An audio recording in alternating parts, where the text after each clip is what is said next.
How are you all. Current इलेक्ट्रिसिटीच्या आजच्या या भागात तुम्हा सर्वांचं पुन्हा एकदा स्वागत करते. आज आपण शिकणार आहोत मूव्हिंग कॉईल गॅल्व्हनोमीटर. बघा, गॅल्व्हनोमीटर हे कसं डिव्हाइस आहे की ज्याने दाखवलेलं डिफ्लेक्शन आपण डिव्हिजनमध्ये कॅलिब्रेट करतोय. परमनंट मॅग्नेट मूव्हिंग कॉईल म्हणजे ह्या गॅल्व्हनोमीटरमध्ये जी कॉईल असते ती नेहमीच मोशनमध्ये असते. मूव्हिंग कॉईल म्हणून तर आपण तिला म्हणतोय. आणि जो मॅग्नेट वापरला जातो ह्या गॅल्व्हनोमीटरमध्ये तो मात्र कसा असतो, परमनंट असतो, फिक्स्ड असतो. म्हणून आपण असं म्हणतोय की permanent magnet moving coil PMMC मेकॅनिझमवर हा मूव्हिंग कॉईल गॅल्व्हनोमीटर वर्क करतो. आता या मूव्हिंग कॉईल गॅल्व्हनोमीटरमध्ये जी कॉईल की आपण म्हणतो की जी मोशनमध्ये असते, तर ही कॉईलची पोझिशन काय आहे, ती सस्पेंड केली गेली आहे का ती पिव्होट केली गेली आहे, तिच्या पोझिशनच्या अकॉर्डिंगली आपण ह्या गॅल्व्हनोमीटरचे दोन टाईप तयार करतो. एक आहे सस्पेंडेड, का तर कॉईल सस्पेंड केली गेली आहे म्हणून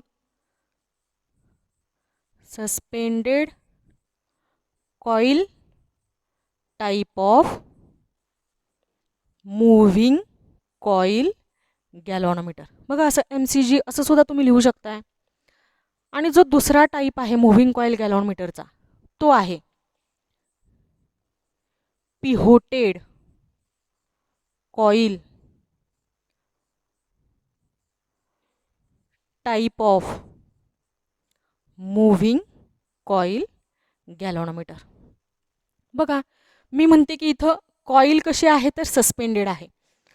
रेअरली वापरला जाणारा गॅल्व्हनोमीटर आहे. आपण फारसा वापरत नाही कारण तो पोर्टेबल नाही आणि परत त्याला ॲडजस्टमेंटची सुद्धा गरज असते. म्हणून जो पॉप्युलरली वापरला जाणारा मूव्हिंग कॉईल गॅल्व्हनोमीटर आहे तो आहे हा सेकंड टाईपचा, तो म्हणजे pivoted coil type of moving coil galvanometer, की ज्यामध्ये कॉईल पिव्होट केली गेली असेल. करंट इलेक्ट्रिसिटी चॅप्टरमध्ये आपण मीटर ब्रिज हा एक्सपेरिमेंट करत असताना किंवा केल्व्हिन्स मेथड करत असताना जो गॅल्व्हनोमीटर वापरलेला आहे तो याच टाईपचा आहे, pivoted coil type of moving coil galvanometer आहे तो. ठीक आहे. मग आपल्याला माहीत असायला हवं की तो ज्या तत्वावरती काम करतो ते तत्व आहे I directly proportional to theta. Principle of working of moving coil galvanometer is I directly proportional to theta. म्हणजे गॅल्व्हनोमीटरमधून फ्लो होणारा करंट जास्त, त्यावेळेस गॅल्व्हनोमीटरने दाखवलेली डिफ्लेक्शनसुद्धा जास्त. गॅल्व्हनोमीटरमधून फ्लो होणारा करंट कमी झाला तर याचा अर्थ गॅल्व्हनोमीटरने दाखवलेली डिफ्लेक्शनसुद्धा काय होणार आहे, कमी होणार आहे. ठीक आहे. तर मी असं म्हणते की आपण जे गॅल्व्हनोमीटरचा टाईप वापरतोय तो काय आहे तर pivoted coil type of moving coil galvanometer. Current electricity ह्या चॅप्टरमध्ये आपण हा moving coil galvanometer meter bridge experiment करत असताना आणि केल्व्हिन्स मेथड करत असताना दोन्हीही ठिकाणी वापरला. पण मग आपण त्या गॅल्व्हनोमीटरने नल डिफ्लेक्शन केव्हा दाखवली किंवा तो झिरो डिफ्लेक्शन कधी दाखवतोय हे पाहत होतो. तो मेजरमेंट काय करत होता त्या सर्किटमध्ये तर तो करंट मीटर म्हणून काम करत होता, ॲज ॲन ॲमीटर म्हणून काम करत होता. तर बघा, हा मूव्हिंग कॉईल गॅल्व्हनोमीटर सर्किटमध्ये दोनही प्रकाराने काम करू शकतो. ॲज अ व्होल्टमीटर म्हणून सुद्धा काम करू शकतो आणि ॲज ॲन ॲमीटर म्हणून सुद्धा काम करू शकतो. तर आजच्या या व्हिडिओमध्ये आपण moving coil galvanometer as a voltmeter म्हणजे मूव्हिंग कॉईल गॅल्व्हनोमीटरचं जे डिफ्लेक्शन आहे ते डिफ्लेक्शन आपण डिव्हिजनमध्ये न कॅलिब्रेट करता आपण ते व्होल्टमध्ये कॅलिब्रेट करणार आहोत. आणि मूव्हिंग कॉईल गॅल्व्हनोमीटरचं कन्व्हर्जनच कशामध्ये करणार आहोत तर व्होल्टमीटरमध्ये करणार आहोत. तुम्हाला माहीत आहे व्होल्टमीटर काय आहे. Voltmeter is an electrical device which can be use to measurement of potential difference between any two points in the circuit. सर्किटमधल्या कोणत्याही दोन पॉईंटच्या अक्रॉस डेव्हलप होणारं पोटेन्शियल डिफरन्स कॅलिब्रेट करण्यासाठी, मोजण्यासाठी आपल्याला व्होल्टमीटरची गरज असते. आणि आपण शिकणार काय आहोत आजच्या ह्या लेक्चरमध्ये तर ह्या गॅल्व्हनोमीटरचं जे स्केल आहे ते डिव्हिजनमध्ये न मोजता आपल्याला ते व्होल्टमध्ये कॅलिब्रेट करायचं आहे. म्हणजे इन शॉर्ट मला गॅल्व्हनोमीटर व्होल्टमीटरमध्ये कन्व्हर्ट करायचा आहे. आजच्या या लेक्चरमध्ये आपण हा गॅल्व्हनोमीटर व्होल्टमीटरमध्ये कसा कन्व्हर्ट करता येतो हे पाहणार आहोत. असं नाही की आपल्या मनाला आलं म्हणून गॅलव्हॅनोमीटर एखाद्या सर्किटमध्ये कनेक्ट केला आणि त्याने व्होल्टमीटर म्हणून काम करायला सुरुवात केली, किंवा हाच गॅलव्हॅनोमीटर सर्किटमध्ये कनेक्ट केला आणि तिथं ह्याने ॲमीटर म्हणून काम करायला सुरुवात केली, असं नाही. आपल्याला सर्किटमध्ये सर्टन मॉडिफिकेशन्स करावे लागतात आणि त्यानंतरच हा moving coil galvanometer as a voltmeter किंवा हाच moving coil galvanometer as an ammeter म्हणून काम करतो. हे आपल्याला पाहायला मिळतं. ॲमीटर म्हणून आपण काम करत असतानाचा गॅलव्हॅनोमीटर पुढच्या लेक्चरमध्ये स्टडी करूयात. आजच्या या लेक्चरमध्ये आपण गॅलव्हॅनोमीटर व्होल्टमीटर म्हणून वर्क करत असताना डिस्कस करणार आहोत. ठीक आहे.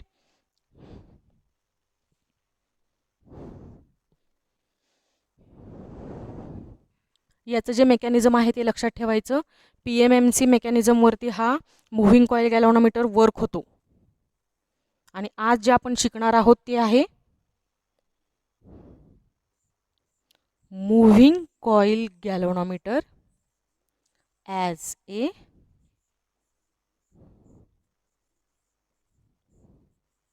व्होल्टमीटर.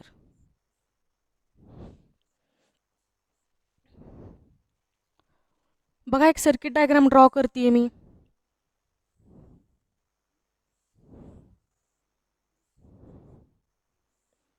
की ज्यामध्ये एक गॅलव्हॅनोमीटर ड्रॉ केलेला आहे मी आणि एक रेजिस्टरचा सिम्बॉल दिसतोय तुम्हाला.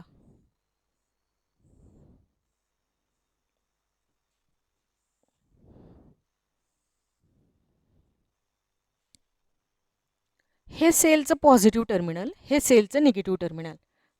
सेलचं EMF आपण रिप्रेझेंट करूयात कॅपिटल E या लेटरने. ही प्लग की आहे. तुम्हाला माहीत आहे की प्लग की स्विच सारखं काम करते.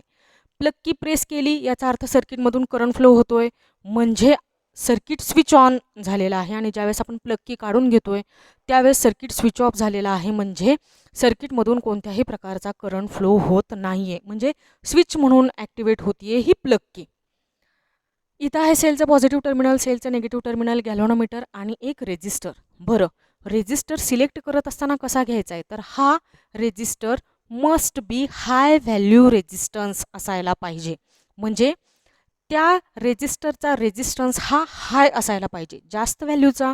हाय व्हॅल्यू रेजिस्टन्स गॅलव्हॅनोमीटर बरोबर ज्यावेळेस सेरीजमध्ये कनेक्ट केला जातो त्यावेळेस तो गॅलव्हॅनोमीटर राहत नाही. त्याचं कन्व्हर्जन कशामध्ये होतं, व्होल्टमीटरमध्ये होतं. आणि तेच तर आपल्याला पाहायचं आहे.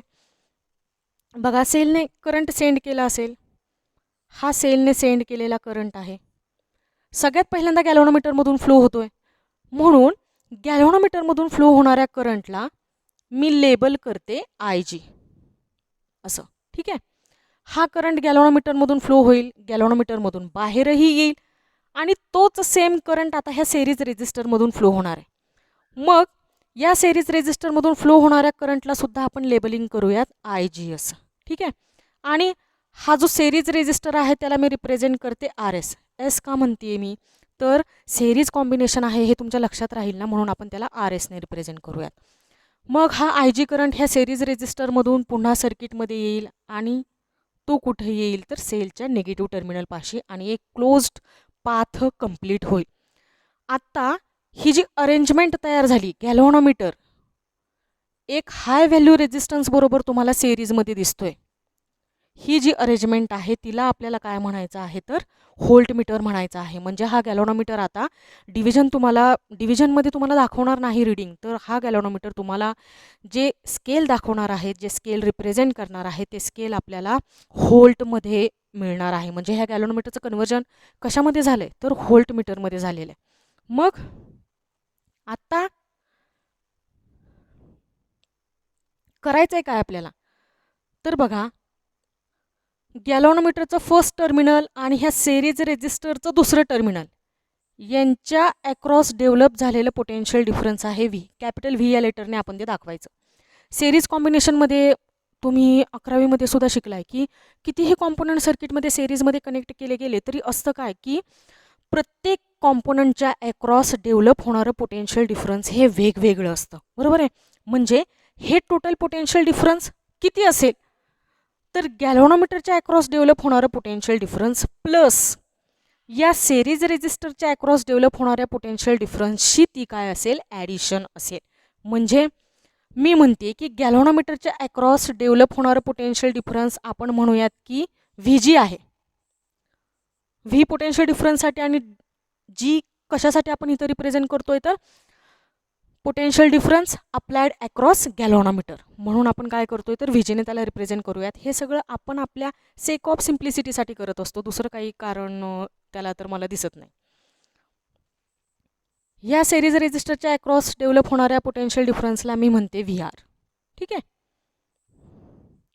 आणि मी असं म्हणते की व्ही म्हणजे व्ही जी आणि व्ही आर यांची काय असणार आहे, ॲडिशन असणार आहे. ठीक आहे.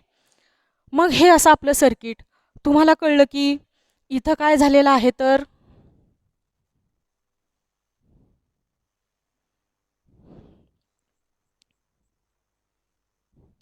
इथं काय झालेलं आहे तर कन्व्हर्जन झालेलं आहे गॅल्व्हनोमीटरचं कशामध्ये तर व्होल्टमीटरमध्ये. आणि हा गॅल्व्हनोमीटर आता ॲज अ व्होल्टमीटर म्हणून बिहेव करायला लागलेला आहे. आपण त्याने दाखवलेले जे डिफ्लेक्शन आहे ते व्होल्टमध्ये कॅलिब्रेट करायला सुरुवात केलेली आहे.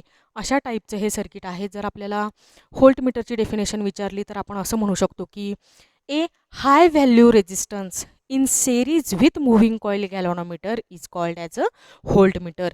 एक हाय व्हॅल्यू रेजिस्टर एखाद्या गॅल्व्हनोमीटर बरोबर ज्यावेळेस सेरीजमध्ये कनेक्ट केला जातो त्यावेळेस काय तयार होतो, व्होल्टमीटर तयार होतो. ठीक आहे.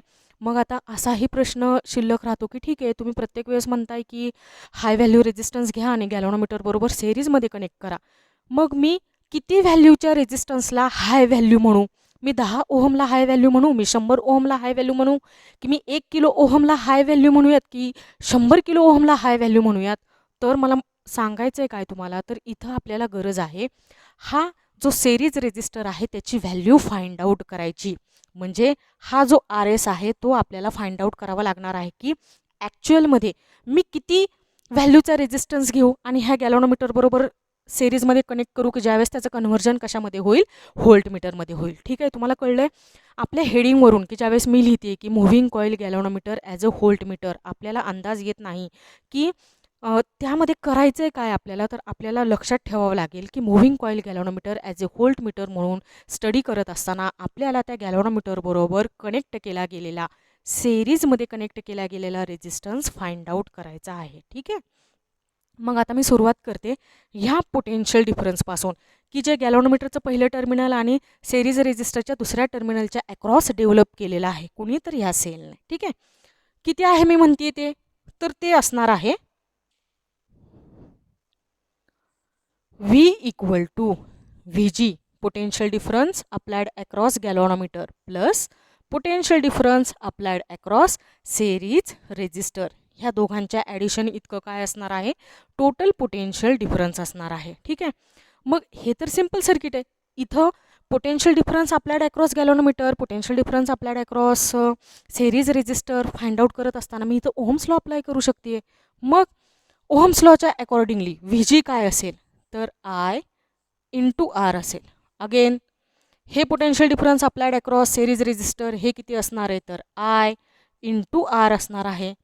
आणि हा इथं असेल लेफ्ट हँड साईडला आपला कॅपिटल व्ही की जे सर्किटमध्ये अप्लाय झालेलं या दोन एंडच्या अक्रॉस अप्लाय झालेलं टोटल पोटेन्शियल डिफरन्स रिप्रेझेंट करणार आहे. ठीक आहे. मग आपल्या ह्या सिस्टीमसाठी गॅल्व्हनोमीटरमधून फ्लो होणारा ज्यावेळेस गॅल्व्हनोमीटरच्या अक्रॉसचं पोटेन्शियल डिफरन्स फाइंड आउट करतोय त्यावेळेस गॅल्व्हनोमीटरमधून फ्लो होणारा करंट फाइंड आउट करावा लागेल नाही का.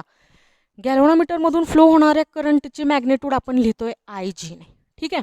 आणि गॅल्व्हनोमीटरचा जो रेजिस्टन्स आहे तो कॅपिटल जीने रिप्रेझेंट करायचा असतो. नेहमी लक्षात असू दे तुमच्या की सिम्बॉल लिहित असताना गॅल्व्हनोमीटरचा आपण असं लिहितो, हे असं सर्कल ड्रॉ करतो आणि आतमध्ये लिहितो जी. मग मला कळतं की हे जे डिव्हाइस आहे ते काय आहे, गॅल्व्हनोमीटर आहे. ज्यावेळेस मी त्याचं सिम्बॉलिकली रिप्रेझेंट करते एखाद्या सर्किट डायग्रॅममध्ये तर आपल्याला ज्यावेळेस त्या गॅल्व्हनोमीटरचा रेजिस्टन्स रिप्रेझेंट करायचा असतो तर तो रेजिस्टन्स देखील कॅपिटल जी या लेटरनेच रिप्रेझेंट केला जातो. हे लक्षात ठेवावं लागतं आपल्याला. मग बघा मी इथं आरच्या ऐवजी काय लिहून टाकील तर I G into capital G. ठीक आहे. आता लिहूयात potential difference applied across series resistor. जेवढा करंट गॅल्व्हनोमीटरमधून फ्लो झाला तेवढाच करंट सेरीज कॉम्बिनेशन असल्यामुळं त्या सेरीज रेजिस्टरमधून सुद्धा फ्लो होईल. मग तोही आपण इथं आय जीच लिहायचा आणि सेरीज रेजिस्टरचा रेजिस्टन्स आपण आर एसने रिप्रेझेंट करतोय म्हणून इथं काय लिहिते मी तर आर एस लिहिते. ठीक आहे.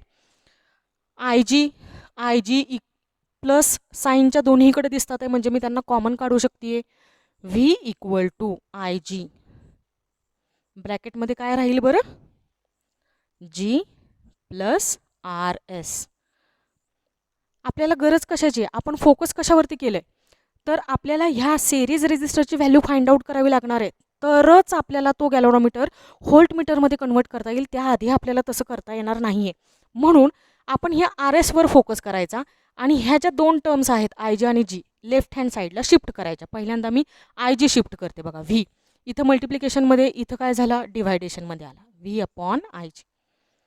हा इथं प्लस आहे, इथं आल्यावरती काय होईल मायनस होईल, इज इक्वल टू हा आर एस.